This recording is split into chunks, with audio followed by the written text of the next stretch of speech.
Good evening and welcome to your Super League Sunday live show. Fifey here as always, and tonight I am joined by one of the characters, one of the nicest guys in football. I'm joined by Dudley Hill boss Steve Wright. How are you, pal? I thought there was somebody else on chat then, mate, for a minute, but yeah, I'm all right. Good. It's an absolute pleasure to have you with me tonight. First time, I believe, for you this season on Com. So this is going to be a delight, and it's going to be a slightly different, or should at least be a slightly different tact from you tonight. Because normally when you're on, you're gallantly taking a fair bit of slander and abuse for how your Dudley Hill side are doing, but you've topped the table once or twice already this season. Yeah, twice, mate. First game of the season, I think there's not many people that are going to score 4 goals, especially regularly in the league. So I think we're obviously going to go top of the table after that game. But by the end of it, we were really dominant first half. Second half, we just slightly bettered stats. Come end at second half, I actually think they had a shot more on target than us did, Agis. So it could have gone either way. But the former Hill team probably may have crumbled at that point. But yeah, on the face of it, we probably shouldn't have lost to Gazelles when we did. We probably shouldn't have lost to Devils when we did, which would have given us another 6 points. But listen, the way we've been previous, and the way we're going at the minute it's a massive change for now. But we're only a third of the season in, so there's plenty of time yet to start heading back down into doldrums. Well, no, that's absolutely right, and you can sense it in the atmosphere now, can't you? As we're firmly headed towards that halfway point, tensions are starting to build, and a mix of excitement and nerves, I think, for a number of managers. For those sort of towards the bottom of the table, they're already starting to think, are we approaching last chance saloon? For those at the top, it's a case of we can't lose too much ground. We can't afford to be dropping points. And I noticed you tweeted a little while ago saying sort of a repeat of what we said a few times already this season on the comms and the live shows, but we seem to say it every year, but you think this is as tight as you can recall it being. Yeah, obviously, even if you go right down to 14th, with there being still 15 games left at regular season, it just takes a bit of a spark. We've seen it from previous Leddersford sides who probably got longest winning run when Odgie were involved to top the table. 9 points. It's not massive when there's 15 games to go. So every team that's down there at this present minute in time have got a massive chance. And you look at that, especially them teams around there. You've got Dragons, Aggies, Churchtown, Ulls, Sloths. The 6 points off us, and when we're obviously capable of just slinging towel in as we have been, it's massive. And again, I think it shows that when save's gone on a bit longer and players are coming into their own and some players are starting to dip off, I think it's just showing a bit more evenness as well. But I think everybody's transfer business in the main, I'll say, because obviously I don't want to call people out on stuff, but I think in the main, everybody else has strengthened again, like everybody seems to have done every time. And I think it's panning out to be one of the best ever ones that I've either been involved in or even watched for a couple of seasons before I were involved myself as well. No, absolutely, mate. Absolutely. I completely agree. I was just, while you were talking there, flicking through a few of the team stats as well for people to see some of the things that we don't necessarily look at as much. Good evening to everyone who's joined in the chat since my last hello message. I can see Swan, Tato, Mr. Campbell, Greaves, he's here. Oh, Wooder's here as well. Hello, pal. Long time no speak. Hope you're well. Mr. Symington as well. What a joy this is to see some of these names appearing, and already calls for Wooder to come home after the shock news of the resignation of Mr. Megahorse at Leddersford. We obviously have Swan in caretaker charge, and we'll call it an assembly has been in conversation today, reference those who have applied for the job and discussing credentials with the successful candidate set to hear their fate either after the show tonight or most likely tomorrow. So it'll be interesting whether Wooder did put in an application for that job and if he got it or not. So Steve, Ghost Games permitting, obviously yourself away at Dragons will be the last game. Which games stand out for you tonight? Are you most looking forward to? I mean, all the way down. I mean, Astor, I guess he's. I know Ian's sort of down it, but he showed last game out again that there's a lot of talent in that squad. Every game at this minute still got stuff riding on it as well, and everybody's capable of beating everybody. I think obviously, I mean, if you go down at Wethersford Boston game, they both know that they're still within touching distance, and they probably a result tonight puts them X amount away from it as well. Hull's Burn is probably for me the most interesting one because Hull's have been very, very good without seemingly being very, very good this season for me. But I think one of the main ones as well is I think the standout game for me of the night is Fulchester Devils on what can go, especially Fulchester at home.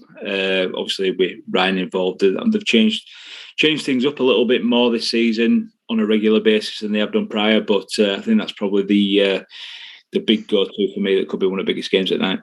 Well, I'm happy to go as it appears on the as the game engine decides, with the exception of your game. Nobody, to my recollection, has specifically asked to be late or early tonight. So even Mr. Savage and Rob as well, who I can see have also joined in the chat. Got a bumper crowd in. So should we kick off the action, Steve? Indeed, go for it, Matt. So the first game is Churchtown versus Spartak Sloths. Sloths last time out got the draw with Halls, coming from behind to draw 1-1. This time around, just the one change, Zetzberg coming in for Desai in midfield, and a little diagonal arrow also added to the tactic. Sloths are an interesting one, aren't they? We seem to say it every year. They currently find themselves 11th. When they're good, they're good. But when they're poor, they are dross, aren't they? Yeah, I mean, I think that's been the whole thing about the Sloths in this iteration since the start. They can either go smash somebody or get smashed, but they've just been probably over all the last 3 and a bit seasons or 3 and a third seasons that we're in now, the most entertaining side. And I think Duggan's mentioned it a couple of times. I don't think anybody would begrudge seeing Rob win a title because he just genuinely seems a bit of the people's champ. And it's nice to see now that he's putting a bit of grit there with Simone playing, but rather than messing with Ndai in centre midfield and what have you, where he obviously got a 7, you're always going to get a 7 playing there. But bringing Zetterberg in is his first appearance or first start at least. I would have thought. I can't recall him playing too much, but he's an AMC. Yeah, it's his first appearance of the season. I mean, even at 34, his stats look very good, and I'm always a fan of if you're playing an AMC in central midfield, just put that bit of an arrow on to get them further forward. And I don't think the team's as bad as a lot of people have said it has been, but there's obviously hints of good quality in there. But I think the most impressive thing for me is, he did well for me for a couple of games, but I think Bobby Arrow's been extremely good for Sloths, as much as he might have been commenting on being not too good. But yeah, I mean, you look at that and a couple of games he played for me, it were a decent deal for Rob, especially because he were lacking wing backs, wanted before going into the season. So, but yeah, they're always a danger. You can always lose. You can always get hammered whether you're home or away. It's just what Sloths turn up. What Sloths turn up indeed. Churchtown, one of the sides as I was doing the team news, I noticed was significantly affected by absentees. You can see on the screen here, no Mild, no Van Bommel, no Agahawa. We know last time out they got the 3-0 hammering at Bostock, where they did play quite well, but I mean, you can see there Agahawa went off injured, Van Bommel. Stanic is fit enough to play. It was the Anelka hat-trick game. But Churchtown find themselves in 9th at the minute, on 11 points. 3 wins from their 9 games. And this is the tactic. They're sticking with the narrow, but just tweaking it game by game depending on the opposition. One of the standout features for me for this team, and it's something we spoke about, I can't remember if it was Thursday or if it was last Sunday, but Carlos in for his first appearance of the season. Yeah, I mean, he's played that position for me once before. Left for 3 DMCs, but it wasn't in a narrow. I think it was my first game actually when we played Agis after redraft, etc. Yeah, I mean, he's obviously got quality. I know that a lot of things were made about me letting him go to Dimble, but the season I know I let him go for cash, but the season that he got him at the end of the season, he played 3 games, something like that. Serginho were absolutely superb for me all the season beforehand. So, 4 games. So it's difficult, but obviously he were looking for that position. I had no proper transfers left. He did, so and they were never going to get a sniff. But yeah, you're just missing a couple of players. I mean, obviously Van Bommel were okay for us. He started off like an house on fire last season, plenty of 8s and 9s, but then he turned into a bit of a 7 merchant for the rest of the season. So maybe a bit of a change for him. I'm interested to see Riquelme, because Riquelme's come off at bench and had a really good couple of games for him. Obviously, he coming against us, he got an 8. I think that was the 8 that he got against us, or he did get an 8 against us. And there's enough quality in that team to win games for definite. I'm glad he's dropped Power. I don't like Power in the game, and obviously we got a 5. I don't think it were ever going to happen again. But interesting to see the old Pineapple, which were it Andreas used to play the Pineapple, but I know it's right, a Rapid Apollo. Yeah, but it's a go-to of Dimbles if you start struggling a little bit on a home save or something as well. And it's a very strong, overpowered formation. So, and he's got some good players in there. So yeah, and against a wide Sloths team, who knows?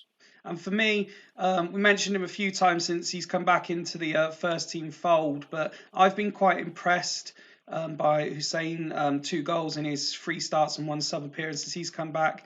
But there's still clamour for the real Santa Cruz to stand up. 1 goal so far this season in 3 starts and 3 sub appearances. So tonight they get to partner each other at the top end. Yeah, I mean, Hussein's obviously I know he's obviously run out of league signing for Dimble, but he's obviously had a reasonable history in the league itself. Santa Cruz, as everybody knows, has got the highest potential ability on game from set players, and he's looking as good as it probably does get. I don't think I see him too much, but I think his 1 goal as well come from coming on into AMC and then scoring. But yeah, good strike force. Elbert behind. He can be hit or miss. I let him go after the original draft because I don't really like him on game, but it's a very, very solid team that a workman-like performance could maybe see him get a result here. Okay, well, let's go to kick off then in our opening game of the night. And what is your prediction for this one, please? Oh, I'm going to go 2-1 Churchtown. 2-1 to Churchtown. Okay, let's Rob going straight in with 3-0 Churchtown. And there is Santa Cruz on 3 minutes, making it 1-0 to Churchtown. A nice early start, but Raul has equalised on 11 minutes, and we've got a fast start to this opening game. It's 2-1. Raul's got his 5th of the season. And it's 3-1 Pizarro, and now Roberto Carlos, the man we highlighted. I mean, we've had 4 goals and an injury in the first 15 minutes of the first game, Steve. Yeah, I mean, obviously going off Pau's previous performance as well. For me, Tomasi played that role where Carlos is for me and played it very, very well. When we had a good run towards the end of last season. So I mean, obviously I'm not trying to put words, but for me it'd be De Silva in the centre and put Tomasi out there. But yeah, it weakens them a lot, doesn't it? Dimble's not particularly happy that he's already having to bring back the man you highlighted back onto the pitch already. But, you know, stranger things have happened in this league. We're only 14 minutes in. But what a start. What a start indeed. Let's see if this pace can continue. Churchtown's trying to come forward to half the deficit. As we approach halftime, I believe that said 4 minutes being added on, and a penalty's been awarded, and Materazzi makes it 4-1 to Sloths, and there is the halftime whistle. Steve, Sloths, 4 shots on goal, 4 on target, 4 goals. Magnus, is Oliver Kahn playing? He's slung one of his prior Dragons performances in. I mean, he's had that bit in him in the save, but yeah, it's massive. I mean, this is the Sloths that we know can and do turn up. And yeah, massively disappointing for Dimble, but I just think when you're getting 4, that's those ratings are awful across the board. I mean, Khan's is standout terrible, but those ratings for Dimble are just outright. I mean, look at the passes. The 2 centre backs and Tomasi are the only ones in double figures. And then obviously Powell's come on and carried on where he left off last game as well. Obviously, from being on for half an hour and still carrying on with that. Like I say, he's not a player I really like on the game. But again, like Ian said when we played in first game of the season, and like it's happened, there's not much you can do if you keep slinging one of them in. I mean, this is one where if he could, Dimble would be changing everybody, I think. We're going Palermo for Elber, I can see, and swap with Santa Cruz. The rest can suffer, he says. So Santa Cruz, who's the only player to have any sort of shred of respect against his name, is the man who's being reduced to an AM position as opposed to staying where he's performing admirably. If you look in the editor, and I know Mr. Campbell don't like people that look in editor and stuff, but I think he's far more capable of doing it than Elber there. So I don't think it's I think it's a wise decision. On the flip side, we have a look at the away side. Unsurprising to see their ratings considerably better. And Super League legend Matt Holland getting a 10 out of 10 rating at half-time. Raul with his 2 goals, rating 9. To be fair, I mean, yes, they've got a few more players, including the aforementioned Holland, who are in double figures for passes. But they've got a lot of players there who aren't really seeing a lot of the ball themselves, aren't they? Yeah, I mean, D'Alessandro, I mean, even early doors, he was doing really well for Rob. And he just doesn't seem to have got his foot on ball. And he's being withdrawn at half-time as well. Yeah, which is understandable considering the position he's playing and he's not getting much of the ball. But if you look at the players that are playing well for him, it's players that he needs to play well for him. Raul, obviously, he's got that in his locker. I mean, Matty Holland is a very good player on the game, normally on a home save. Obviously, a league title winner with Locomotive and Asani and Dai. I mean, the thing that you're worried about there in Dai is the fact that he's on a booking and he's only won 4 of his 10 tackles. So he's obviously lunging a little bit, but you can't ever take him off because he's just what he is, isn't he? So. On your previous point about Ian, you saying Ian not liking people doing the using the editor, he's just replied saying it's only because I don't know how to do it. Let's kick off the second half. See if anything changes. Can Churchtown make a game of this or not? We've reached the hour mark with no additional goals being scored. There's no need to slow this down at this point. We don't want Dimble to suffer too much. There's another yellow card handed out. If anything, it looks like Sloths are looking for a 5th as we go into the final 10 minutes. And now heading into injury time. And I think that the main thing as the full-time whistle goes there, Steve, is Churchtown can say we drew the second half 0-0. Yeah, I mean, obviously Dimble's own form's been a massive positive of his time in charge. I think last season they were absolutely unreal at home. But the one thing you can't say about this game, it certainly wasn't right dusty and dead boring, was it? So no, it was an exciting start to the night, unless you are a Churchtown fan or official. Well, it was an exciting 15 minutes or so anyway. Just looking through Churchtown, who didn't create anything additionally in that second half, but Tomasi upped his rate, and I think that's possibly a sign as to why the second half played out the way it did. But everyone else, I mean, Khan went from a 4 to a 5 ratings wise, but nobody really stood up in that second half to say we're not we're not going to let this lie. No, I mean, they've had a fairly solidish second half, which they've got about them. They've got a lot of players that can fight. Obviously, I know Tomasic really well, and he's had a really good second half himself. The fact that Khan went up to a 5 shows that Sloths only created very little as well itself in the second half.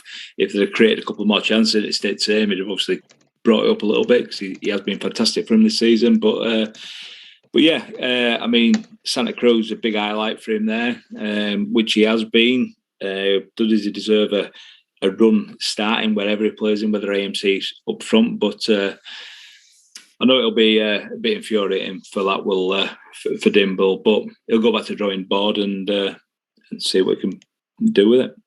Matty Holland picking up man of the match for his performance. Just fine ratings throughout. Although Mantouras came on and didn't really have any more of an impact than the man he replaced, but the job was already done when he entered the fray, wasn't it? Yeah, I mean, he's obviously had his foot on ball once more than D'Alessandro did. I mean, you look at Holland there, 2 assists from right wing back. It's just the man I described on Thursday as the B&M Kieran Dyer. Well, he's basically Poulsen-esque, isn't it? What he's pulled out tonight, barring the goals. So do you know what? I was going to mention it when you were doing the analysis at the start. You said how Rob always seems to be struggling at the start of the season for wing backs, and yet you've got the likes of Poulsen and people like that, and now Matty Holland putting in performances like this as well.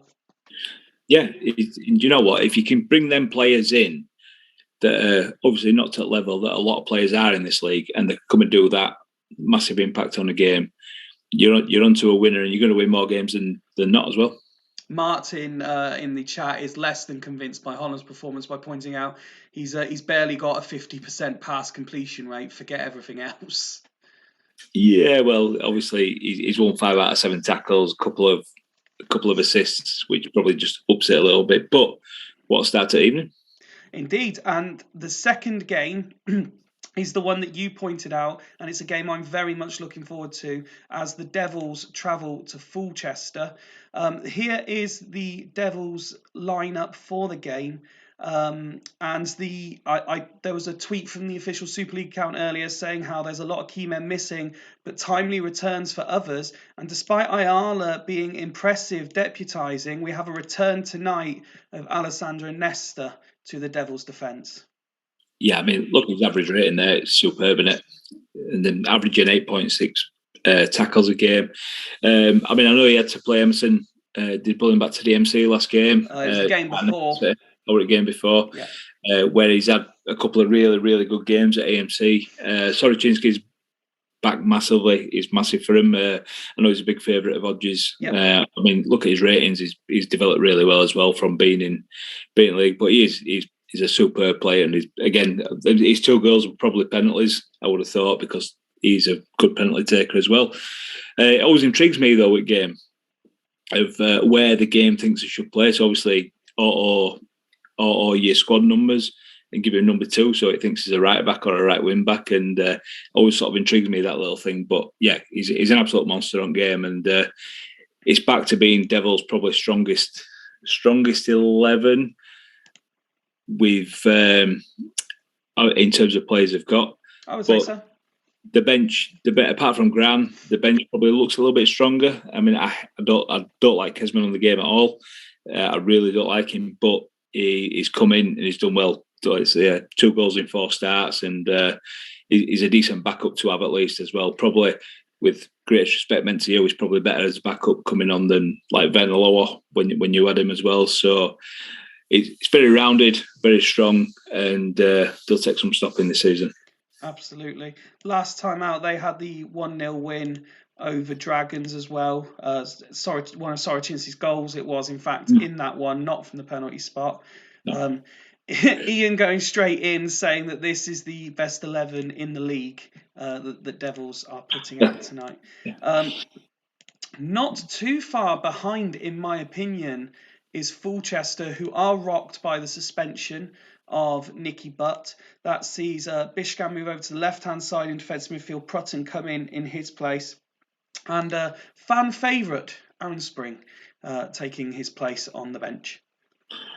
Well, I tell you what, for a season one regen as well, he looks extremely rounded. Does Mr. Spring, but yeah, I mean, you look at this. I mean, they've also got the best Ronaldo that a lot of us have seen, which I know quite a bit about. But it does seem to have dropped off a little bit. In fairness, from early in the save, in terms of his stats, but yeah, it's very well rounded. I don't like playing with wingers, and especially not with David Beckham. But I know a couple of games ago, he was up there assist wise. He's done all right, but he seems to have not been contributing a little bit too much. But he's obviously a fan of big name players, is Mac, and I get why people are. I really do. But it's a massively strong front to back. I do not think, with the greatest respect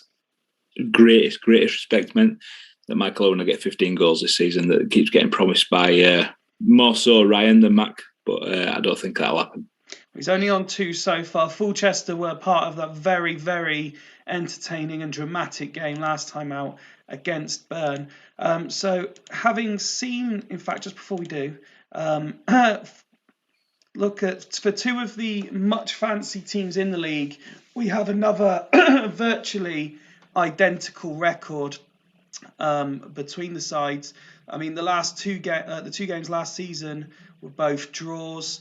Devils winning the one previous to that as well. And then obviously there was also this historic playoff game where Veron scored one of the very few golden goal games we've had in Super League history as well. Now you've seen both teams.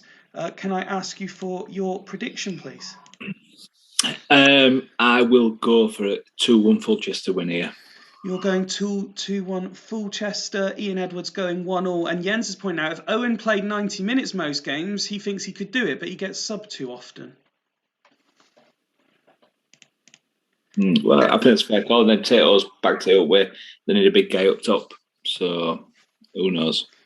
Well, they got the likes of Trezeguet and that, not even in the not starting at the minute. Is he the sort of player you would consider there? Not really, mate. I don't think he's very good in the game, but he come off at bench, he got a goal, he started next game, then got brought off at half time. So Emil and Penza just on the half-time whistle opened the scoring in what was a very, very quick first half, which it looked like Fulchester had the better of, although stats would suggest even just Devils a bit more clinical in front of goal. Yeah, definitely. They've obviously been a bit more, and I think again, is that Michael Owen missing chances or what? It could well be, but yeah, it's massive for Devils. They've been this season. They've been far better than they were last season. Yes. In terms of being solid, but also being able to convert the chances as well. And it's as much as everybody talks about, obviously Ian getting Vieira, which, in my personal opinion, I don't think Vieira improves Burn enough to make them completely dominate, if with the greatest respect meant, because they were that good anyway. But the biggest improvement for me has been Devils this year. They've been superb. So while I've not seen, I don't think, Macca in the chat yet, so I'm assuming Ryan will be in charge of halftime subs, who is here now. And he's just put FFS at that first half performance. So just looking through the other comments in the chat at the moment. Oh no, there he is, Macca confirming the Owen for Cisse change. Jens saying whenever there's a redraft, he'll sell his soul for Mpenza.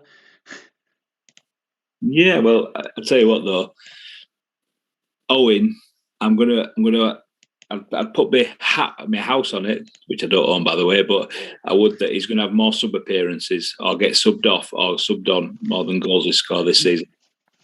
Let's have a look at the Devils team. Have I seen Hodgie? Yes, I did, because I commented back to Hodgie a little while ago on something he'd said. So Hodgie is around. Harry Kuehl and Van Bronckhorst, the pick of the bunch for their first half performance.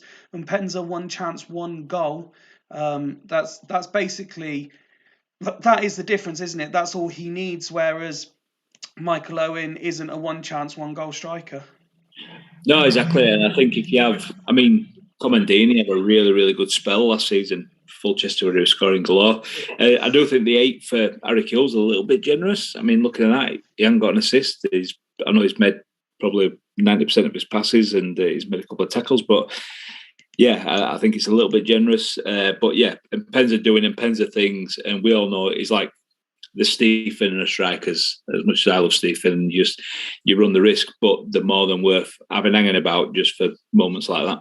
And Tato appreciating how much respect is given by you, while the management duo at Fulchester decide whether they want a tactical swap, but they've decided against it, and it was just a shit half. So let's kick off the second half and see if this blockbuster game has anything more to offer, and it does. Van Bronckhorst scores a very quick goal to double their lead, and now Devils are looking to go and kill the game off with a third.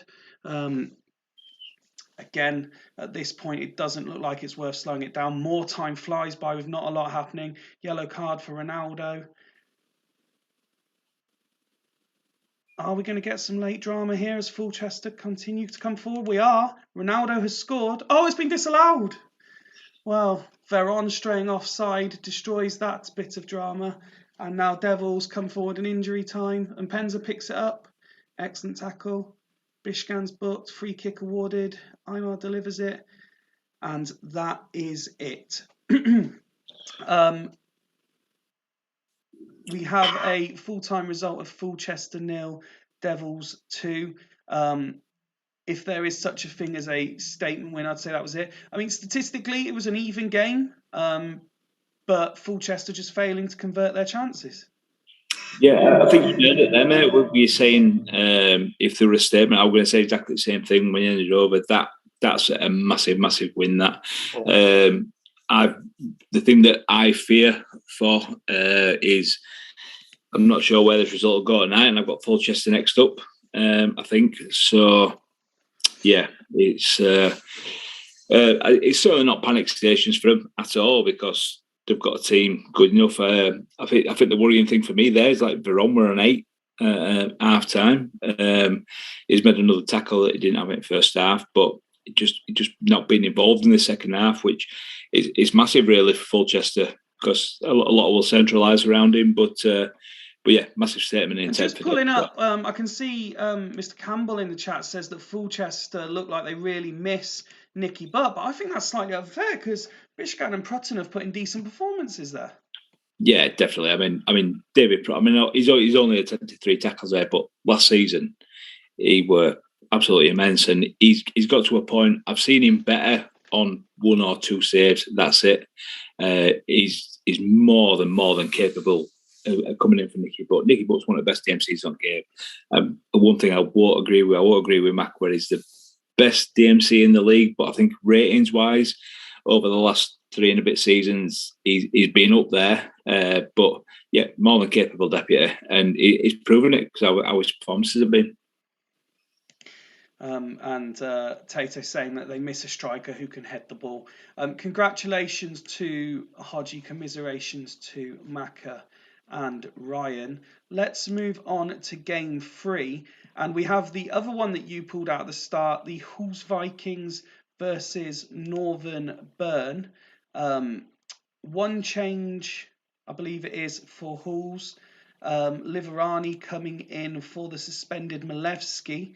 Other than that, unchanged from their 1-1 draw with Sloths last time out, which means we still see Viduka and Crespo partnered together. Yeah, obviously, ex-Dudley Hill, both of them are one still current sort of thing. Brozek on the bench isn't a massive surprise considering they played really well and maybe deserved a little bit more out of last game. I don't really like Liverani, full stop. I know a lot of people really like him in DMC. I've never really had it out of him in CM. I don't really get much out of centre midfielders in DMC. Sorry, in centre midfield anyway, and it is a strange one. But this side, the way they've played this season, the borderline ready to hand a hiding out at some point. I can't see it being tonight, obviously, because of how strong Burn are, and obviously Vieira's at top at player average ratings. But it will happen at some point where it will just click and they'll just give somebody a bit of an hiding big time. Let's have a look at that very strong Burn team then. They are without Neil and Contra, who are injured. Sorry, Hoffland is still on his way back. Vieira is suspended. So that sees Keane reduced to the defensive midfield role where he normally plays centre midfield. Totti and Ljungberg play together. Lopez gets his place back in attacking midfield to partner Robin. Scalco continues up top with his 3 goals now for the season.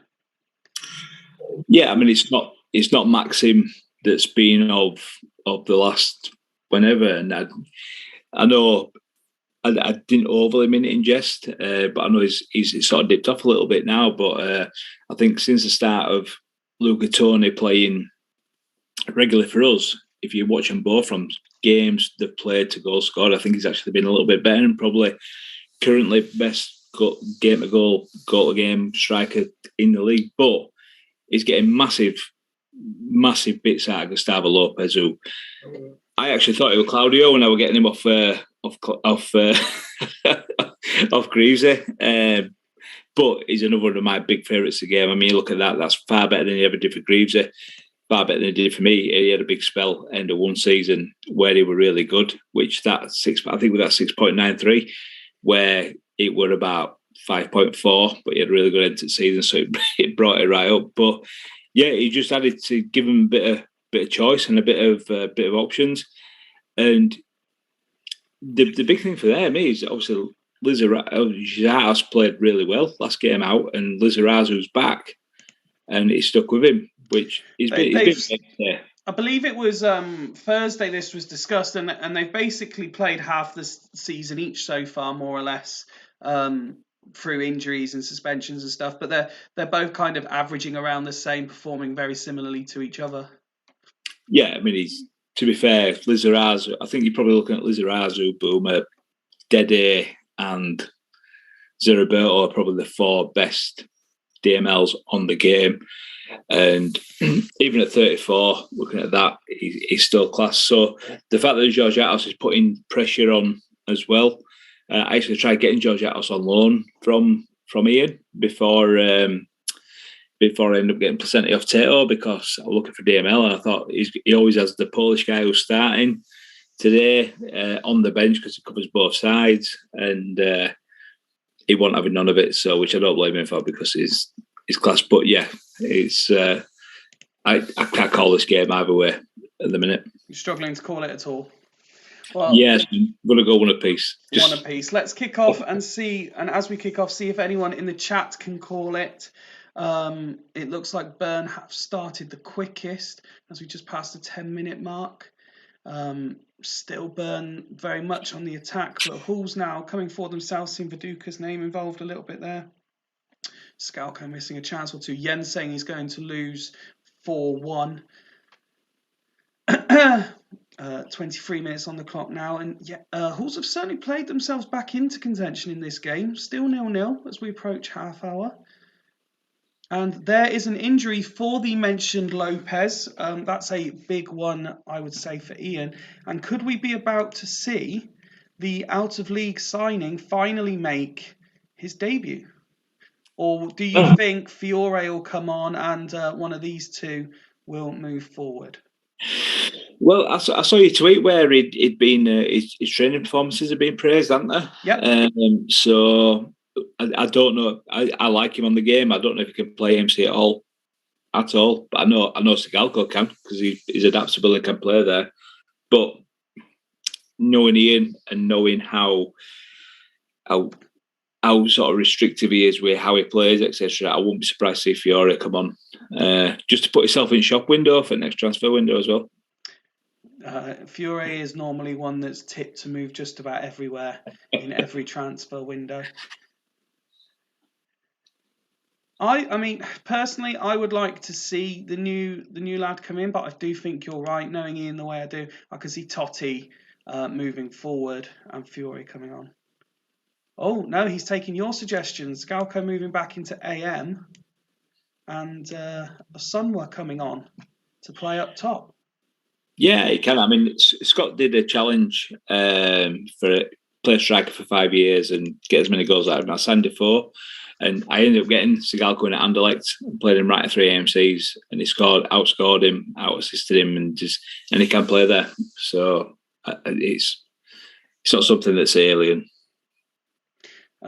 Approaching the half-time whistle, and it is Halls who are ending, or look to be, but Vogel's put past his own keeper on the whistle to give Bern the half-time lead. Both sides very wasteful in front of goal in that first half. Yeah, it's as even as it comes, isn't it? And it's unfortunate for Jens that it's one of his own that's done in there. It shows they're defending well enough and to restrict him to long shots as well. But Bern are defending well enough to restrict Hulls to long shots, which when you've got like Sir Roy Keane there and whatever, it's going to happen. But it's not a terrible half, and Steven Gerrard's finally turning up for him. The Hall's chances have fallen to the players that Jens would want them to. Crespo having 3 of the 4, but only 1 on target. Viduka having 1 opportunity, not on target either. But all the players involved, there's plenty of passing going on between them.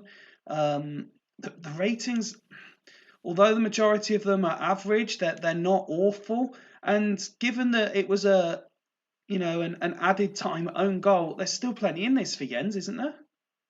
Yeah, of course. I mean, them players that are on a 6 and even the ones that are on a 7 have got it in them to up it at least one if they can start coming out like an house on fire. I mean, Candela on a 6 is probably the most strange one to me because he's been absolutely superb for Jens. In great form, yeah. Yeah, he's unreal. I mean, look at that from 9 games.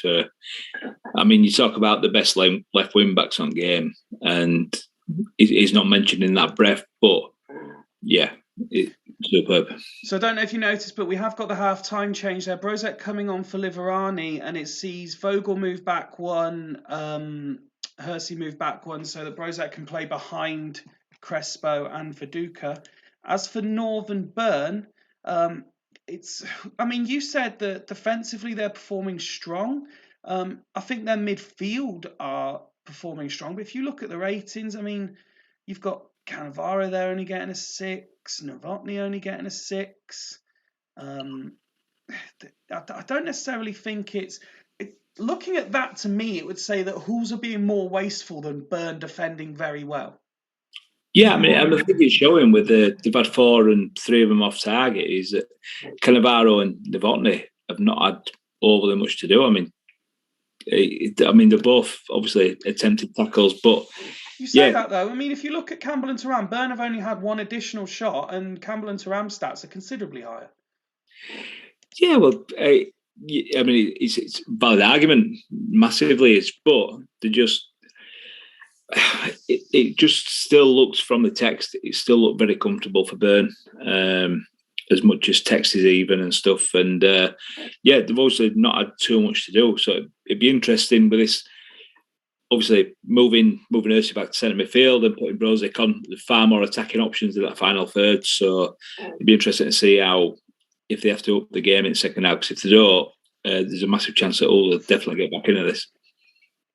Just waiting for confirmation if Ian wants to make a change. It's worth reminding people that when the managers get their packs this time round, because we are on game 10, it means we've got the next round of reserve swaps as well. So it'll be interesting to see if when we gather again on Thursday, whether there'll be any squad changes as well as lineup changes.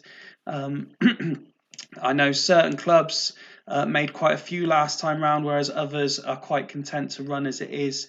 But as there's been quite a few injuries as well for sort of month pluses, it's interesting to see who sticks and who twists. Still nothing coming through for me, and I'll give him sort of 10, 15 more seconds. He's normally quite quick to say no changes. But maybe he's not impressed by this performance. Yeah, it's very strange for as he's just as 45 clicks, especially if he's winning, he's straight at it, isn't he? But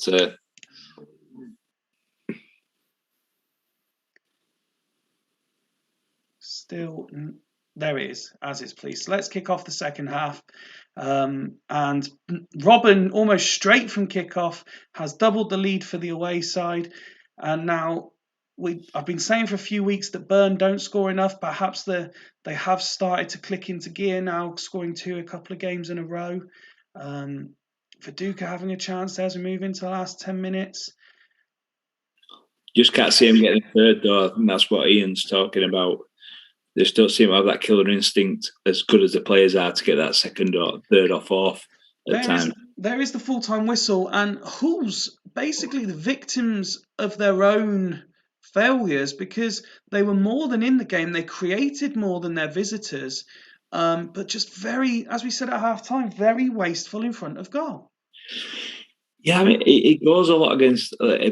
It sort of validates what Jens has said a lot about they've created more and they've been more than in the game, or a better side in sort of probably say 85% of the games. And I mean, that shows they didn't have that much thrown. I mean, second half and Sol Campbell's man at match. And yeah, it must be very, very frustrating for Jens. I've been there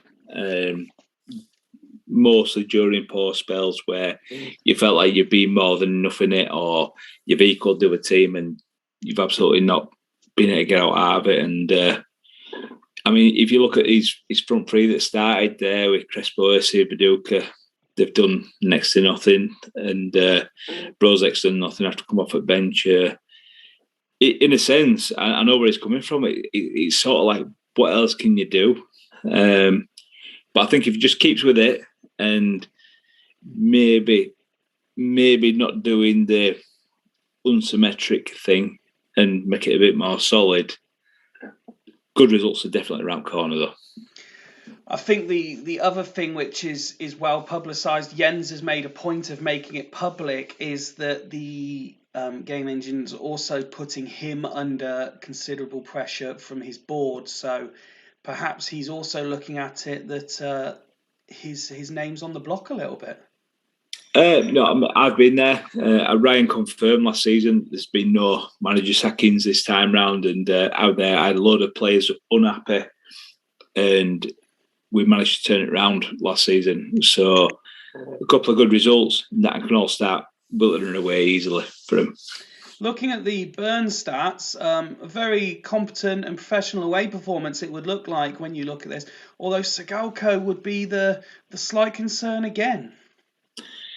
I mean, yeah, he's done next to nothing. He's had 3 attempts, and yeah, I mean, you'd have thought season 4 he'd be coming into it more rather than taking a bit of a dip. But when his backs are against wall and when he's struggling a little bit, Francesco Toldo has been absolutely unreal for him. What I find interesting, I mean, you said it's about time his stats coming onto it. His target percentage is actually higher than in previous seasons, but his conversion rate is not. Well, yeah, I mean, that obviously the way he's going about his business season is. I mean, Jens probably regrets letting him go, but the deal at the time after the first season were massive for Jens. You know, getting Van Bommelen, who's a very, very good player on game, but yeah, it just shows that Burn are they're not the massive entertainers that can put you to the sword, but they're a massive team that can negate you and get a couple of goals. No, absolutely. I can see a few managers saying they're hoping that they get sacked soon, so that their revised name could be spelt differently to how it currently appears on the system. Ian bringing it back into the game, saying he's not worried about Maxim at all. Let's go to Bostock Gazelles, and a lot of the pre-match talk is about the visitors, who we'll come to slightly, and their tactical choice for this game. Yes, Tato, still no Astor. The game likes you to be last because you are the league's great entertainers one way or another. Scott's just casually going about his business at the minute. They're in good form, 3 wins in a row, not conceded in those 3 games, and basically it's just a case of as is each game at the moment. And obviously last time out, as we've already seen earlier, they won 3-0 at Churchtown.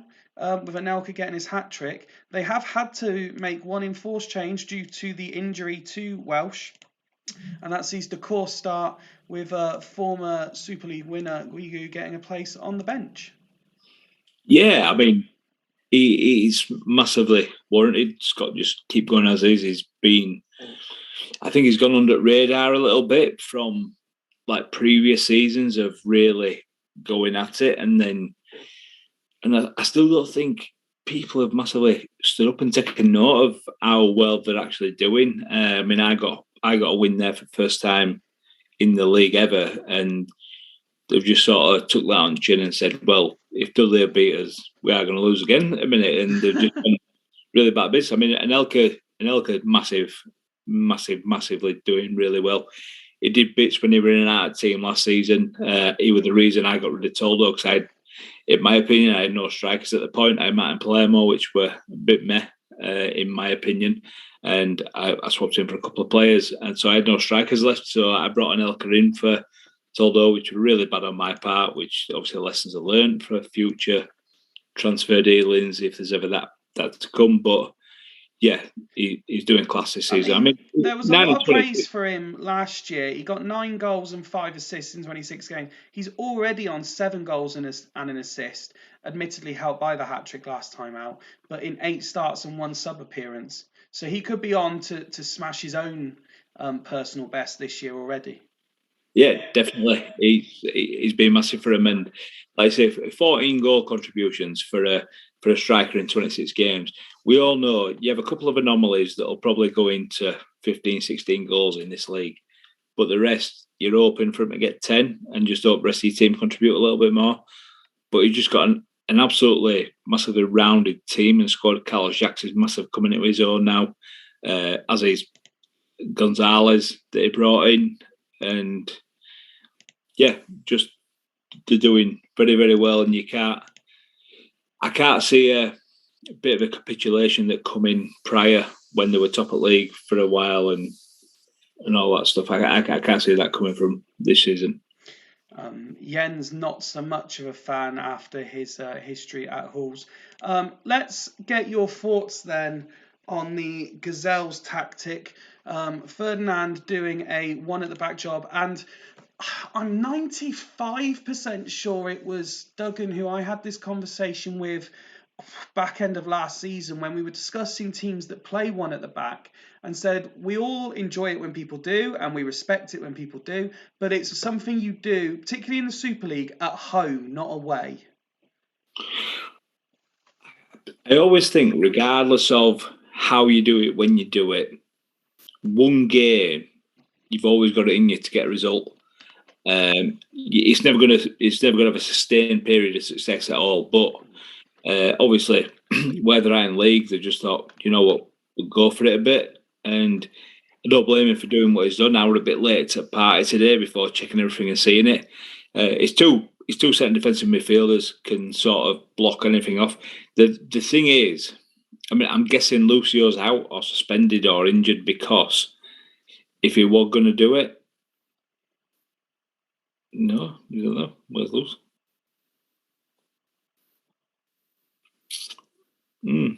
Interesting. But for me, he obviously said about. Lucio plays for Dragons. Lucio's at Dragons. Apologies. Yeah, sorry. Yeah, I just lost me through. But with how much he has talked about Ferdinand not being well, not being good, I'm surprised to maybe not see Mourinho or Okoronkwo do it on their own. But it's sort of giving. So recently, I mean, Mourinho's played the 1 game this season. Daisy's been playing more recently, both with decent ratings, and as you say, Okoronkwo's on the bench. He was playing for the most part at the start of the season. I think it might have been an injury that saw him drop out, but his form wasn't particularly solid. I mean, as everyone knows, I love Mourinho. Mourinho, when he come into the Gazelle side a couple of seasons ago, when Craig actually let Lucio go, he were unreal. He were absolutely unreal. And I were making a big play for him to try and get him in for this season, really. And from considering he's not playing too well, he's given Ferdinand the responsibility of on his own, but he's good enough and he should be able to do it. I just away from home against an informed Bostock team. But Bostock have won 3 out bounce, and stranger things have happened. My only question, and it might be pure speculation on my part, but we know that Duggan is a proud man, and he is very frustrated that his team are where they are, despite, as you've said countless times, this is as tight as it's been. If you're running the risk of this, let's call it an experimental formation at this stage, if this doesn't come off tonight, he may have pretty much all but ended his own season.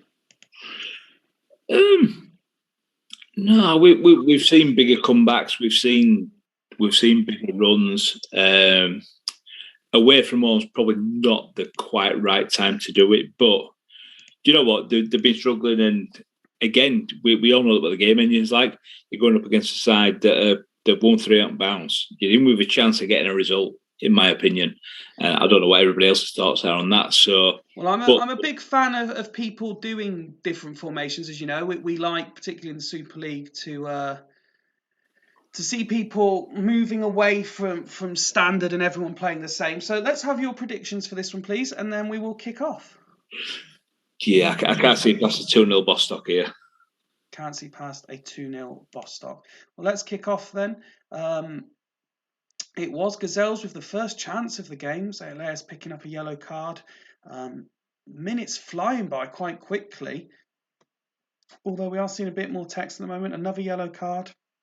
And it's a first goal for Decor, restored to the lineup, who opens the scoring. Collins can't miss, but somehow does for Gazelles. And Anelka misses 2 chances there on the whistle. And that is the half-time. So Bostock shading it, but definitely the more clinical in front of goal, and have the lead. Yeah, I mean, it's to be expected whether they've gone forward over the last few games.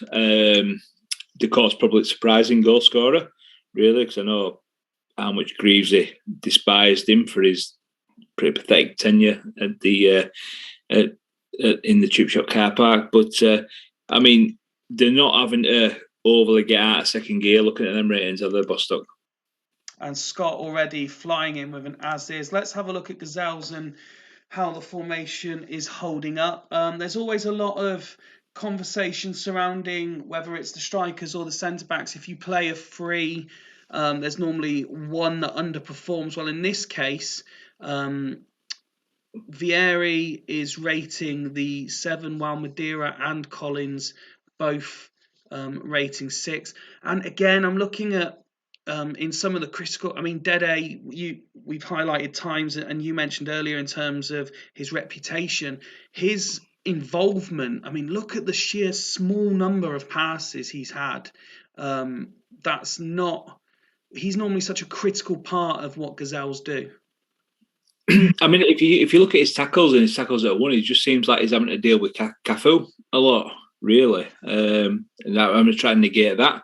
But yeah, I mean, you look at that; they're not too dissimilar ratings-wise, so that I think they're still massively in this Gazelles. But I think Rio Ferdinand's 7's a little bit unjust there. All 3 of his tackles have been key. He's there on his own against, a really in-form striker. So, yeah, I just think they're still massively in with shout again a result here. And half-time sub coming in from Gazelle, Jardel coming on for Madeira and swapping places with Collins, so he's not doing the backwards run anymore. Well, I mean, I know Odg's a big fan. I think he's more so than anybody else. Collins playing up front. I've never really had it myself, but keep him up top rather than running back and see if he can get his foot on ball in areas he wants him. Well, we've kicked off the second half, and it is Collins with a pot shot, but it goes over the bar. Collins' name is popping up more than just about anyone else's for Gazelles at the minute, but he's failing to convert any chances. As there's only 1 goal in it, we will slow this one down as we reach 77 minutes. Indirect free kick, which Wellens will take it. It's Collins with the header, but Cafu blocks it. It certainly looks, as you say, that Gazelles are much more in this than it looked in the first half. Vieri this time getting in amongst the chances, but just a failure to score could come back to cost them. Gonzalez with a drive, but but it goes wide. If only he could have finished. And that seems to be the story for Gazelles with most people tonight. Oh, but that one looking destined for the top corner gets it all wrong. I mean, Collins has looked extremely dangerous being up there as a frontman, hasn't he? He has. 4 minutes being passed on. I'm just keeping one eye on the comments. Jacks with a drive corner kick to Bostock. A collaboration between a brewery and the Wenger boys. And it's Collins and Vieri. It's gone over the bar in injury time. And there it is. Bostock win for a 4th game in a row. Don't concede for a 4th game in a row. And I believe if I think back to the stats we were showing at the start, that's now 8 without a win for Gazelles, who were very much in it. But as we said in the earlier game, just very, very wasteful in front of goal. Yeah, I mean, David Collins were involved in a hell of a lot of it. It'd be interesting to see what his stats like in terms of attempts, and Yardell probably as well. Probably not that person he's doing that running back, and it'd be interesting to see if Yardell had been in that right position where Collins was, if it had created some of them chances into goals. But well, let's have a look at them first, as you've highlighted. So the chances fell 2 to Vieri, 1 on target. Richie Wellens had the one that went over. And then Collins had 4 of the chances, but only 1 on target. I think the big thing for me there is why is Christian Vieri having to attempt 8 and win 5 tackles? So they've obviously defended from the front, which you probably will do with 3 up top, but I don't think it's a bad performance. I think there's something to work on there, and obviously he's gone a bit mix up from different stuff he's done before, but there's definitely enough talent in there to certainly pull ourselves away from it, and even to an extent go on the run for 6 if something clicks pretty soon. And it looks like Alf might be watching slightly behind the live show, because as the full-time whistle went, he predicted 1-1.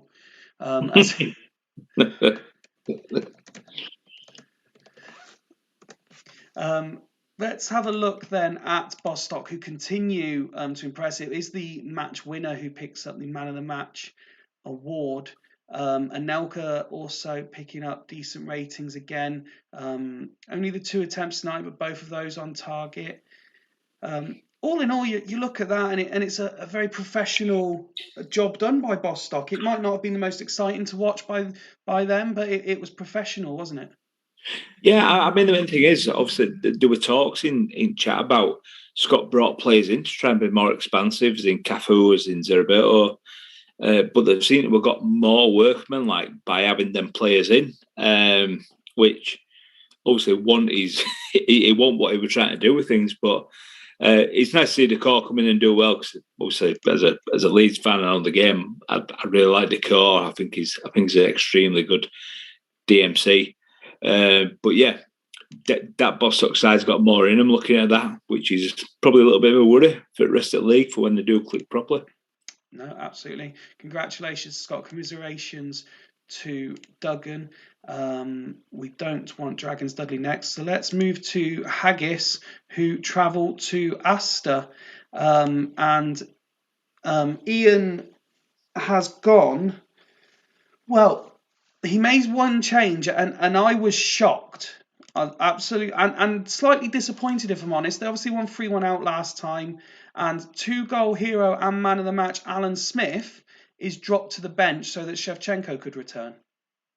I mean, season 4, Alan Smith is among the very, very, very, very, very best strikers on this game. As proved last time out, he's come off the bench and got a 7, and then he's done what he's done. But I mean, he's scored 2 in 1. Shevchenko hasn't scored in 8, but yet Smith's been dropped for this one. But he's been assisting goals, and I mean, yes, but he's up there on his own tonight. So who's he going to be assisting? The midfield? No, he's there to score the goals, and he hasn't been doing it. Which Ian, I can't. Has he been up there on top on his own before? I can't really remember without looking back on previous shows. But he's one player that I've always struggled to really get going with You play him in a 2, you play him in a 1, or you play him in AMC, which is AMC's probably the worst position for him. But he's obviously proved it. The times he's played AMC this year, he can feed people. So I think he's on the cusp of being extremely good. It's just finding that one little bit that just clicks finally.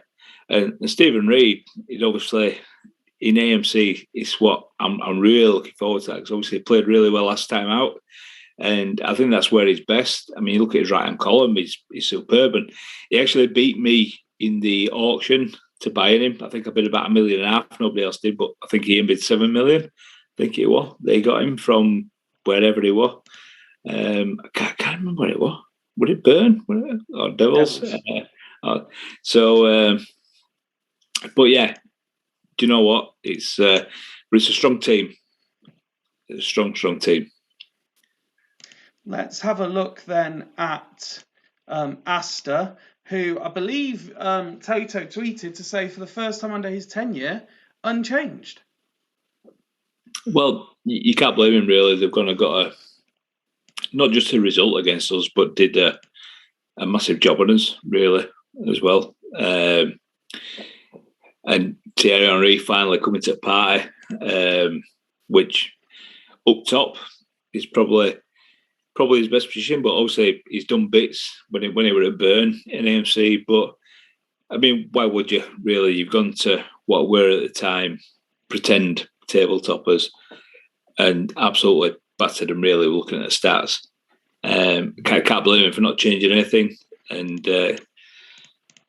but he needs to stop with this in this quest to stay off 14th now.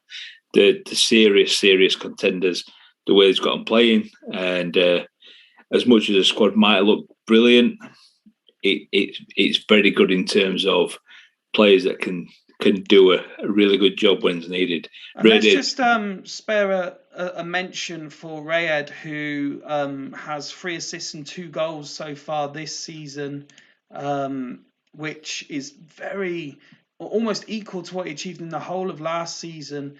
And he's another out-of-league signing who's done very well since coming in. Yeah, he's doing what I wanted and expected Mendonca to do, really.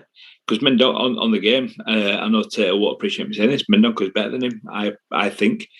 But he's proven it on the biggest stage of all, and you can't argue with what he's doing. ZZ Roberts, another one who Tato has got numbers out of since bringing him in. So let me ask you then, Steve, what is your predictions for this one? Oh dear. Ian's saying he can't call it, whereas Rob's gone 4-1 Asta. 2 apiece. Hodgie sent a laughing emoji, and when questioned what it was about, he's just replied saying, Steve's saying you're very close to being very good. Let's kick this one off then and see if we get the goals that your prediction's promising. The comment wasn't what meant the way it sounded. If that's, and Greavesy now laughing at the comment about Mendonca as well. 25 minutes already gone, and there is Shevchenko with his first of the season. Ian told me to believe in the process, and he has been proven right as Shevchenko opens the scoring. Asta looking to equalise and coming very close. 4 minutes being added on, but here come Haggis again with a chance or two at the end of the half. Another yellow card handed out. And there is the half-time whistle. And it's the away side with the lead. Both sides creating, but very impressive numbers there by Haggis. Yeah, they've had a really good half there. The thing, Haggis have got that in the locker. They've got a really attacking side to them in terms of can dominate. And I genuinely think, I think it's gone massively under the radar. Well, and in terms of the ratings, the deal for letting Vieira go, as much as it was chastised, has helped Haggis massively. Jeremy's has been class. Samuel's just a rock. So, as much as it may be questioned, I think it's done great for Haggis. Let's have a look at the away side first then. Shevchenko having 2 chances, 1 on target, 1 goal. Stephen Reed was one of the players you mentioned there. He's had a fairly steady first half as well. Jeremy's on the yellow card, which might be a concern. As we know, he is a tackler. He's only hitting 50% of his tackles in that first half. Walter Samuel and Jaap Stam continue to be quite solid, and Pleticosa, who we know Haggis have struggled for goalkeepers, not just this year, but during Ian's tenure, he's certainly showing some form of consistency for Ian, and very much making the number 1 spot his own. Yeah, I mean, I've been there for a little spell where I was struggling with goalkeepers, and I think Ian, I don't even think over this save, I think over previous ones that I've watched, I think he's always struggled with goalkeepers, but good to see Stephen Reed and AMC get an assist, and yeah, I think it's a good performance, but it could be better as well, considering how dominant they've been. Well, while we wait to see if Ian wants to make any changes, let's have a look at the Asta figures. Obviously, as soon as I said how impressive Rayed had been, he would put in an average performance. Emre struggling head-to-head with Mendieta in the centre of midfield as well. And I will just stay on the Asta stats for a second, but there is going to be a Haggis change. Smith's coming on at half-time for Rosicky, with Shevchenko moving back into the AM position. Yeah, makes sense. Makes sense massively, especially with his how well he played last time out. Rosicky's one of them. He can be absolutely unreal, or he can be absolutely garbage. I think he's got a lot of random stuff about him when you look, and he's a very, very good player. But Alan Smith deserved to be playing, and obviously he's brought him on now, and I really won't be surprised to see him get a goal the second half. Tato also making a change. Sorin off for Salihamidzic, who moves over to the right, and Rayed to the left. And we kick off the second half. It looks like Asta have started the quickest with a chance that was headed just wide. But Haggis make it 2, and it is Mendieta who has doubled the lead for the away side. Do Asta have it in them to get back in this? And there seems to be quite a few yellow cards being handed out in this one. Another chance goes wide for Asta. 15 minutes to go now. And another yellow card handed out. We're into the final 10 minutes. We're going to get some late drama. For all the entertainment tonight, there's not been much late drama, and we're heading into injury time. Smith with the chance this time. And there it is, and it's Cole with his first of the season, makes it 3-0. And there's the full-time whistle. Haggis firmly doing a number on Tato's Asta tonight. And the stats suggesting deservedly so, in my opinion. Yeah, I mean, they've got them done really well. That second half performance from Asta, they've come back at Haggis a bit. I don't know if has that maybe contributed, the way they attacked back, contributed to how Haggis got in behind and got a couple of goals. I don't know, but that says it all. How much they've had to defend Brady, man at match, Mr. Fulchester himself. It's I can't recall many times a centre back concedes 3 and gets man of the match. No, definitely not. It shows how much Haggis have played well and gone at them massively. And I think Brady has been a great signing for Asta as well, in terms of a loan signing. He's probably been better for them than Chris Perry were for me, as much as Chris Perry were very good. And look, let's be honest. There were never a 14th team that Tato kept saying, because the way they played previously. But yeah, they've probably got a fight to stay in the top 6, as have we, definitely. But they're up there now at this minute, and another good result in far away from. You look at those ratings. It's not an awful performance by Asta by any stretch. Just 2 of their more influential players having quieter days at the office. When you look at Skipper Rayed and obviously Zizi Roberts as well, he only had the 2 attempts on goal, but none of those on target. So I think it's if you're two, or arguably two of your main men are having quiet days, this is always likely to happen, isn't it? Yeah, definitely, and it's obviously showing what they've probably lacked a little bit behind in creating to get. Because if you get 10 and 18 games for ZZ Roberts last season were fantastic, and that is, if anybody could get 10 goals out of 18 games for a striker in Super League, you take that all day long. So you just need to just feed him that a bit. But if you look at them stats there for Agis, that were pretty clinical performance there. No, absolutely. I mean, I'm looking at there were questions about Mera over Helguera. I think he proved a point. Ashley Cole played very well, rated a 9 for the game. Alan Smith might not have got his goal, but certainly came on and contributed. He had 2 shots on goal. Both of those were on target as well, so he was very much in the mix. So it wouldn't surprise me if Ian looks to try and unleash Shevchenko and Smith together, perhaps in the not too distant future.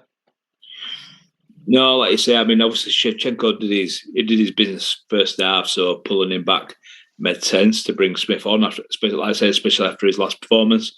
But it's a very good, solid performance, and you know what? When they're on front foot, they're a massive danger. I guess it's just they just seem to have that in them, like a few others have. Really, you can either win very well or lose luckily quite badly.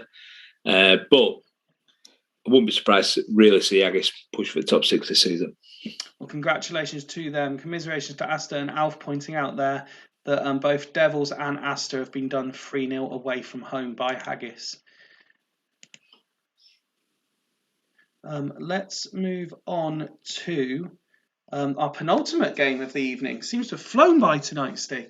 Leddersford entertaining Locomotive Boston. Here is the Loco side, keeping the same tactic, just a few personnel tweaks from last time out. It's been an interesting one. Loco find themselves in 12th. They started the season really poorly. They seem to have a bit of a resurgence. But at this stage, to see them on 5 defeats, which is the second highest amount in the league, and to have conceded 14 is very un-Greavesy-like, isn't it? Yeah, most definitely. But I mean, the thing that everybody will turn around and say more than likely is you still won't put it past him going on a run, finding some of their clicks. But yeah, I genuinely think, and I'll agree with it a bit as we speak.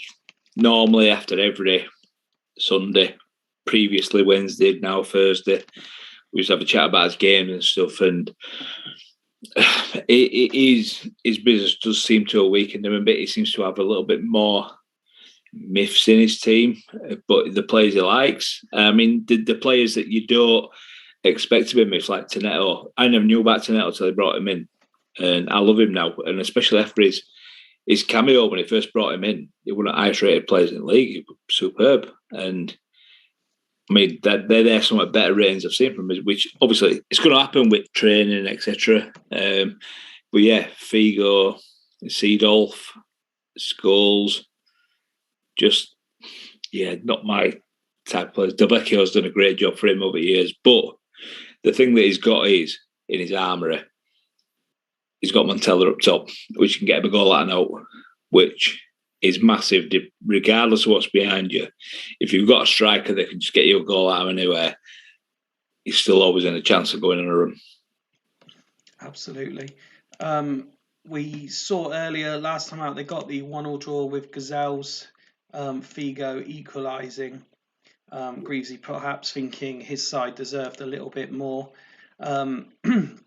Mentioned they're now 3 games without a win, although they have mentioned at the start there about their defensive record. They have improved it slightly somewhat. I mean, they had the 2 conceded to Dragons, but before that, it just one and then a clean sheet and a couple more ones. So they have got back to something that resembles what you'd expect, but still a long way to go for them. As we know, Leddersford were rocked by the resignation of a friend of mine and yours, Mr. Megahorse, who was sad to see leave the Super League. I hope everyone still enjoys what he's doing with Swemp, which is just as exciting as the Super League at the minute. and I look forward to seeing where he rocks up next. Someone I'm a big fan of for what he offers the community, and especially the Super League of late. Mr. Swan has agreed to caretaker this one, and he's gone very, very adventurous with his tactic. Yeah, well, I mean, this tactic has actually beaten Greaves in AFCON. It's beaten him in Swemp. So I don't blame him for doing what he's doing. Hugo Ekiog is a I'm massive. This when I saw his lineup earlier, I saw it a little bit later on. This intrigues me more than anything. I mean, his stats, apart from his passing, really show that he could do it. But yeah, which I mean, Eric Addo is what he is unreal. But I just think as Ryan would probably best just having Hugo on the pitch anyway. If you put him on top, put him in AMC, he's just an absolute monster. Well, I think it was Thursday when we were discussing Leddersford at the time, and I said I wanted to see Kivu and Brown, and I actually made the suggestion that I believe there's room in the Super League for someone to play a proper free at the back and have Ekiog in there as well as a free. I just think when it's happened, it's done all right for a couple of games, and then I think I played 3 at back once, won, played it second time, got absolutely hammered. But then again, that's not too. It's not too unrealistic for me to get hammered by anybody. So, but yeah, you got a massive call for that, or even with like an arrow from Ekiog up. But Ekiog's final rating for this game absolutely interests me massively.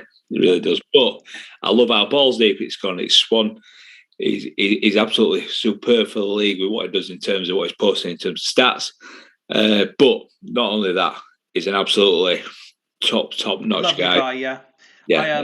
I got to speak to him a little bit during last season's Swemp when I was allowed to help out at the Sons of Gondor for a little while.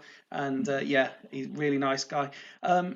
Very interesting that Van Nistelrooy's been reinstalled as a central striker. He had been playing attacking midfield, but also keeping the essence of what came before. Players like Petkov continue to be in influential areas of the pitch. I can see there's a lot of love for the tactic and a lot of people wishing Swan well tonight. So let me ask you, as we go to the penultimate game, Steve, what do you see the score being? I just think for a one-off like blowout, these sort of tactics work at times. Okay. And love Greaves it a bit, but I'm going to go 2-1 Leddersford here. 2-1 to Leddersford. Let's kick off then and see what happens. It seems to be Leddersford that have started quickest, and there is Montella on 5 minutes, opens the scoring for the away side. I mean, it just feels to me, I don't know if it's true, it feels to me like a lot of away sides have scored first tonight. I can't think back already to what the scores are until we see the classifieds. Leddersford certainly coming back into it as the first half is already coming towards a conclusion. Can Loco get a second before the whistle? No, there is the whistle, and it is 1-0 to the away side. Leddersford have created a couple of chances, just failed to convert. Loco shading the stats there in terms of creation. But I think Swan will still think that Leddersford are very much in this at this point.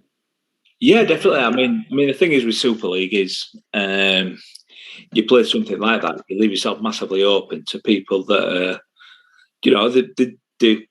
we all, more so than me, know what we're doing a little bit on game. But for somebody to come in and do this sort of balls deep sort of attitude, it works. And I certainly wouldn't be surprised to see. I mean, I can't see Leddersfield win now at this point, really, because they took a bit of a foothold of Boston. And when they do take a bit of a foothold and get a lead, they do struggle. The team struggle to break them down. But the way they're set up, I think they've still got the ability to do so. It's just, I think an early goal. In a further interesting move, caretaker Swan is staying as is. he has trust in this 11 to get back in it. Let's have a look at what is going on at Loco. You mentioned Tonetto in the preview, and he is having a very good first half. Yeah, which he has done massively. I think his only time he's played pretty poorly when he played him sort of towards DMC, which like I say, I never knew beforehand where his positions were or where he plays. But Montella, Pompey's like come back to life recently. I know he had a couple of games where I wouldn't say we're iffy, but I know Greaves were a little bit annoyed with him. But there's enough solidarity at back. There's enough creativity going forward for him to see this game out. I noticed Greaves actually said earlier in the chat he was hopeful that Zambrotta could take advantage of the space while on the ball. He's certainly been involved, but maybe Greaves would be looking for a little bit more from him. Yeah, definitely. I mean, he's got 7, but he's bellied his foot on ball. He's not assisted the goal, which I think, you know what, which way you look at it, he was top assist maker, wasn't he? Yeah. I'm just going to nip for a quick wee while a second. No, that's fine. Greavesy also kept it as is. Montella on the hour has doubled the advantage for the away side. It's very much an uphill struggle now for Leddersford. But if they can get one, then it'll be an interesting conclusion. Here they come forward again. Van Nistelrooy puts it wide. We're into the final 5 minutes for injury time. Vigo having the chance. 4 minutes being added on. Oh, he looked certain to score but didn't. And there is the full-time whistle. Both sides creating chances, but Loco putting in a very Greaves-esque performance to make sure they got the win. It was that man again, Montella, who continues to impress. That's now 8 for the season in 10 games for him. Congratulations to Greavesy. Commiserations to Swan, who was unable to improve Leddersford's form. Taibbi, though, an impressive performance from him, rating 9. Steve mentioned he was interested in what Echiot could do. He rated a 7. 13 tackles attempted, but only 4-1 is a little bit of a surprise, completing 12 out of 17 passes.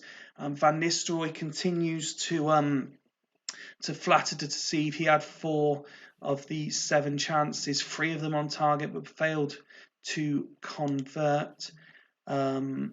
Let's have a look then at Loco as Steve joins us again. Unsurprising to see 2-goal hero Montella get man of the match. Yeah, I mean, he's really like putting a gap between himself and chasing pack. Puts him 3 ahead now of Tony. Like I say, he's got that in him. And like I said beforehand, regardless of the team that's behind him, if you've got him up top on his own, you're going to be with a chance of winning games. I mean, everyone knows I love Dan to bits. Me and Dan have been talking and been pretty decent friends for a long time before. We were both involved in Super League and everything like that. The fact that Leddersford have created a little bit more tonight bodes well going forward than they have done for a few weeks. But yeah, it's a very solid performance, and Max Tonetto again doing bits. Martin Larsson's had not a lot to do. Seedorf again failing to impress at all either. Well, I mean, there's a reason I let him go. His stats are good, and he's one of them. I know Greavesy loves him. I genuinely think I definitely got the better end of the deal getting Guerrero.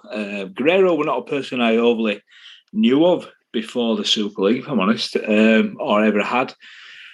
But how we were at Sloths, how we were for Greavesy, getting important goals and contributing. And then when I lost to Astor last week, I genuinely think that him not being on the pitch from the start contributed to a bit of that. So, yeah, he's one of them players that should be far, far better than he is, but there's too many of them and knocking about. Let's congratulations, it has to be said, to Greaves, as said, and unfortunate for Swan that his one-game caretakership ends in defeat. Remember, news on the new Leddersford manager will be out most likely tomorrow. But that brings us to the main event of the evening, Steve, and it is Dragons versus Dudley Hill.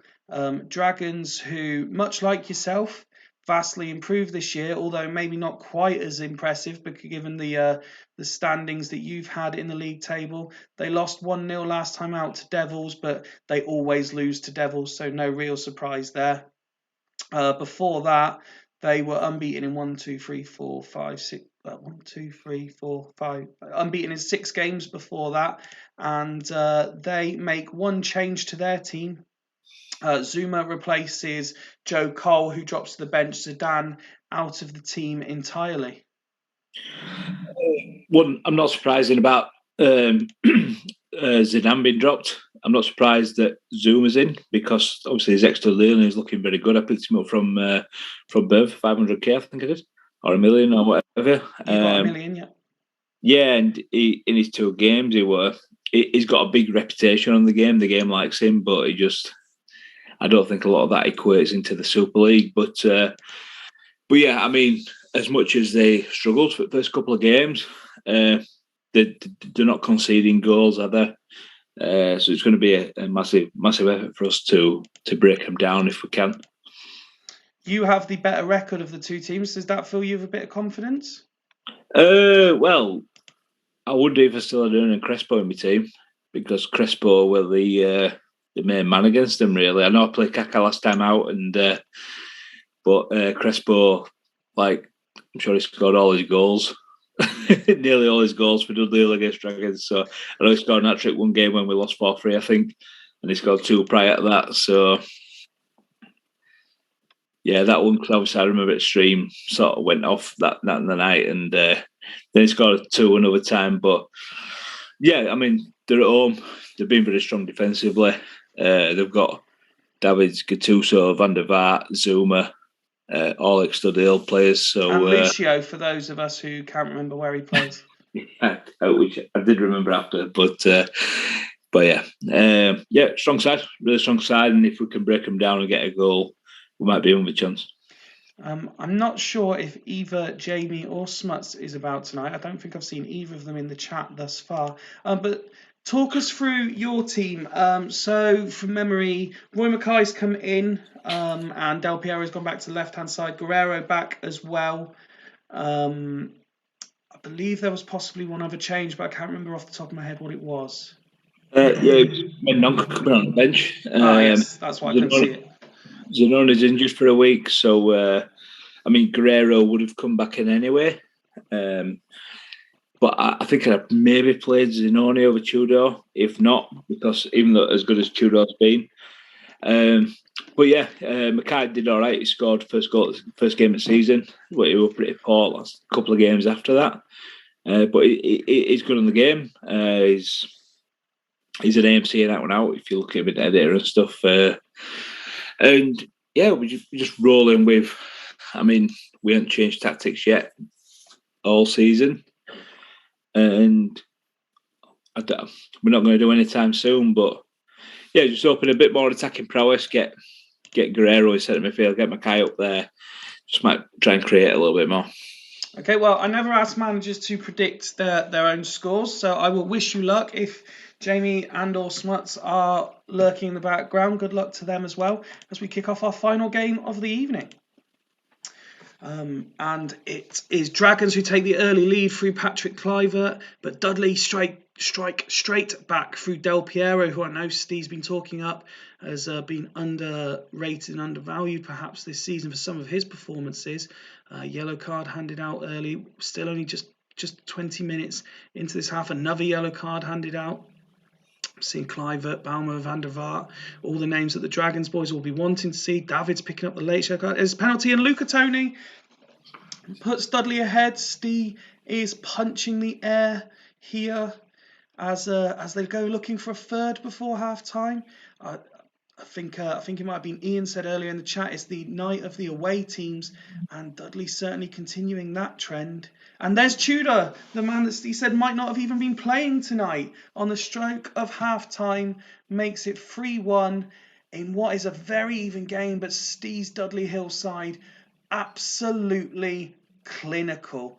We'll look at the opposition first, Steve, as you've got the live stream, to give the guys, if they are there, chance to comment any subs they want to make. A very poor goalkeeping performance. Brett Emerton, probably his worst performance since being brought back into the Dragons first team fold. Surprisingly, again, the centre backs are rating quite highly, considering they've conceded 3 goals. And correct, Mike, Dudley, what a season they're having. We will ask Steve about that shortly. Archie back. Everyone says that he's like the main man. When he's injured, Dragons just don't look the same. And he is not turned up at all tonight. Zuma doing slightly better on his introduction into the side. I will now click over then, Steve. Talk us through your emotions having seen that first half. Firstly, you went behind and now 3-1 up on the whistle. Yeah, well, I never expect that going behind after 5 minutes. But yeah, we've been okay this season, haven't we? So I'm going to keep things as is, regardless. You can't take Paolo Maldini off because Rusty Cole's just like, if you can't get your old legs back here, I'm just going to sweep it all up, mate. I'm just going to do it all for you. And there is Smuts. He's making all 3 changes at halftime. They're replacing the keeper. Boomsong's coming on for Emerton. I believe that's for his first appearance of the season as well. And Morientes coming on for the underperforming back. Well, Boomsong, former Super League winner with Bolton Phoenix. 2 times, if nobody's not heard it for a long while. But let's kick off the second half then to see if that triple change changes the fortunes for Dragons. It looks like Dudley are looking for a 4th, if anything. Just over the hour mark now. Carini lets it run free, but Dudley failed to convert the rebound. And the second half has flown by, already approaching injury time. And there is the whistle. Nothing happened in injury time. Dragons probably shaded the second half slightly, but all the damage was done in that first half, Steve. Yeah, I'm delighted with that, mate.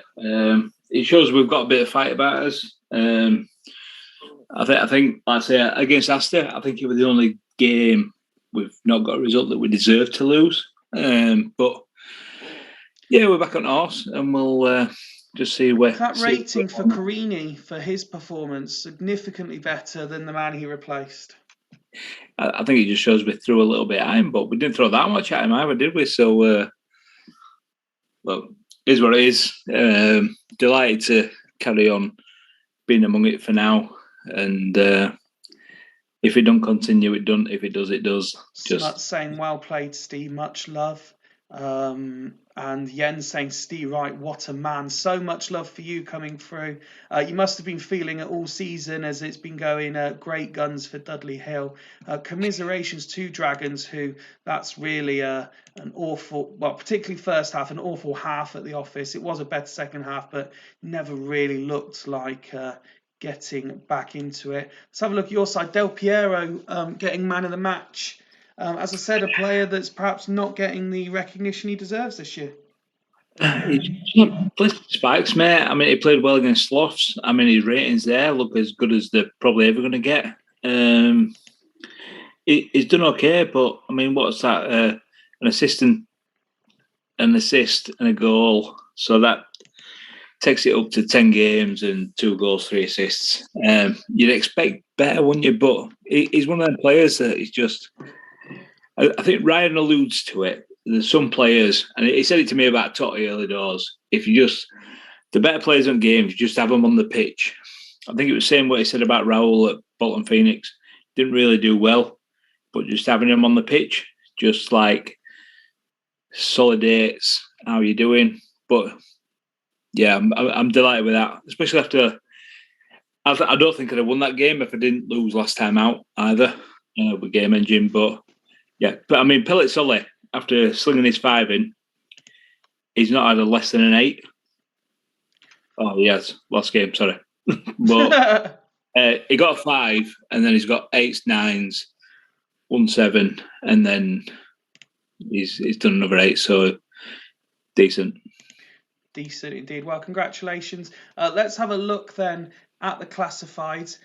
Just pull it up. Yes, it was as I thought, and as was Ian suggested.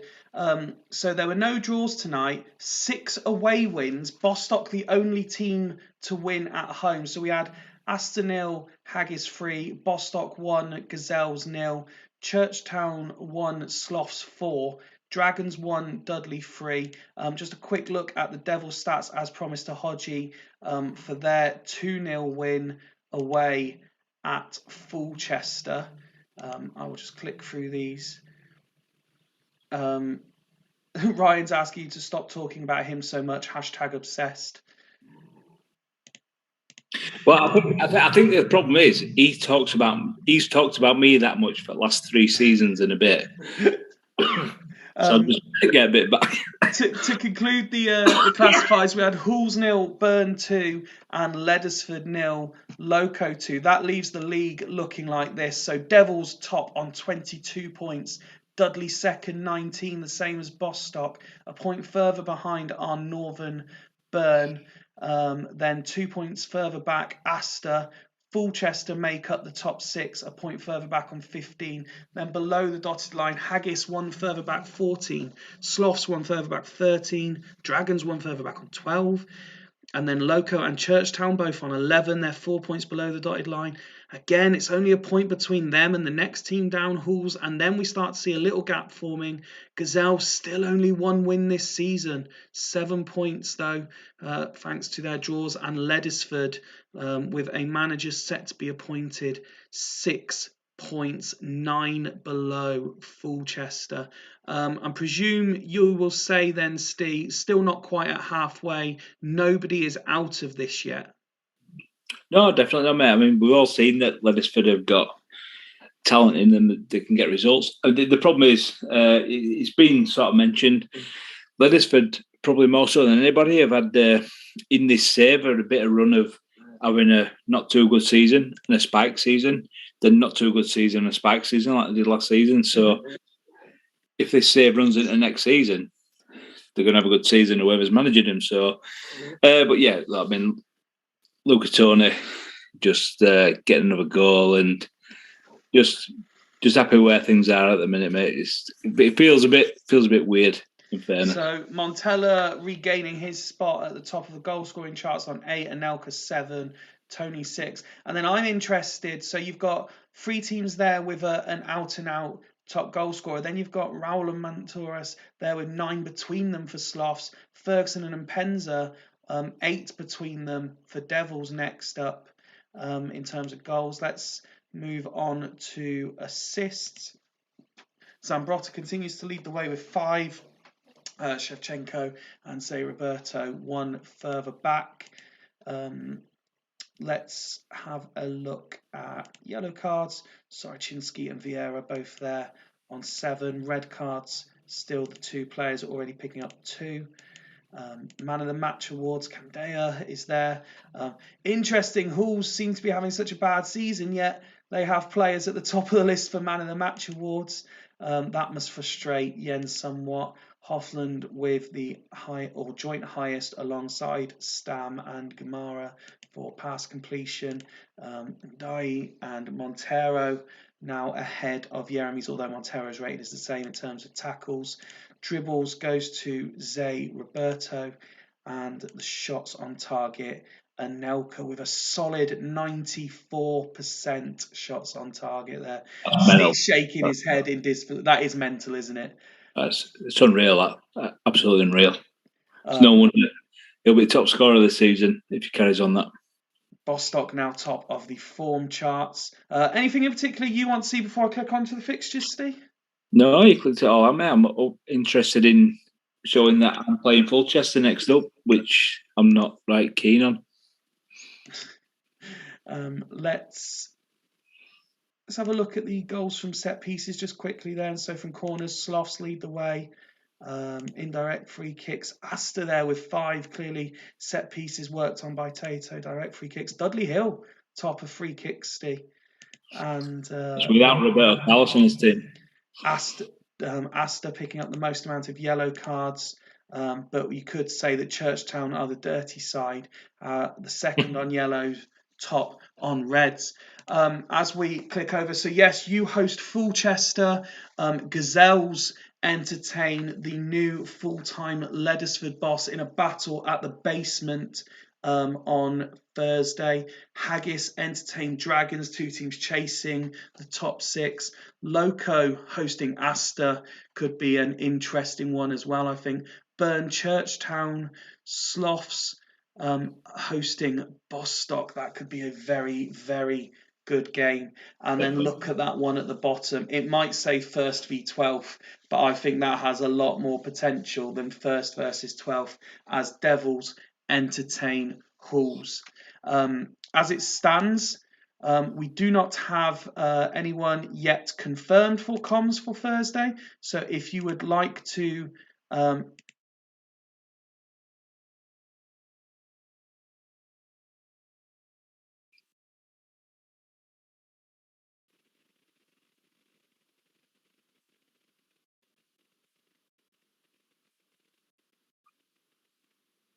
Not much, mate. It's been a superb season so far. Like I say, closest. I think it'll be closest ever from top 6 people getting in, and I'd still not be adverse to the fact that I'll drop out of it quite easily. But another great evening performance, and viva the Super League.